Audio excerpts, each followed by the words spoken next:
जय महाराष्ट्र. मी advocate सागर देवरे. तमाम मुलुंडकरांना महाराष्ट्र दिन आणि कामगार दिनाच्या खूप खूप शुभेच्छा. आज मी घेऊन आलो आहे विसल ब्लोअरचा 5वा भाग. तिसऱ्या भागामध्ये मी पीएपी प्रकल्प जो मुलुंड पूर्वमध्ये सुरू आहे त्याची सद्यस्थिती आणि आता काम कुठपर्यंत आलं आहे हे दाखवल्यानंतर अनेक नागरिकांनी मला फोन केले आणि त्यांनी चिंता व्यक्त केली की काम खूप जोरात सुरू आहे, याच्यामध्ये खूप मोठ्या लोकांचा हातभार आहे, त्यामुळे काम कसं थांबणार. त्या नागरिकांसाठी आजचा हा खास व्हिडिओ. मुलुंड पूर्व हे आपलं सर्वांचं घर आहे आणि आपल्या घरामध्ये जेव्हा एखाद्याला कॅन्सर होतो तेव्हा तुम्ही काय हाताची घडी घालून बसता का? तर नाही. आपण त्यांना त्या ज्या व्यक्तीला कॅन्सर झालेला असतो त्याच्यावरती उपचार करतो. आपल्याने जे शक्य असतं ते सर्व करून त्या व्यक्तीला वाचवण्याचा प्रयत्न करतो. तसाच मुलुंड पूर्वला लागलेला हा पीएपी प्रकल्प कॅन्सर आहे.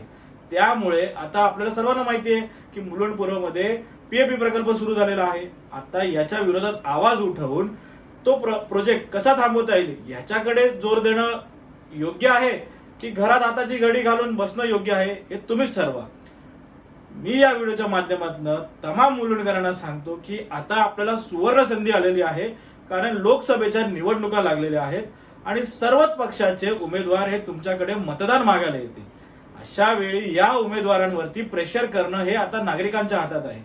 मध्यंतरीच बँड्राच्या का कुठल्या तरी एका ब्रिजची माहिती मटा या न्यूजपेपरमध्ये आली होती आणि हा प्रकल्प जो ब्रिज बांधणार होते हा प्रकल्प नागरिकांच्या विरोधानंतर रद्द करण्यात आला.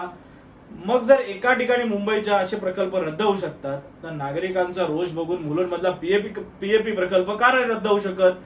तर मला खात्री आहे की आपण जर तमाम मुलुंडकरांनी एकत्र आलो आणि या लोकप्रतिनिधींवरती प्रेशर क्रिएट केलं तर हा प्रोजेक्ट नक्कीच रद्द होईल.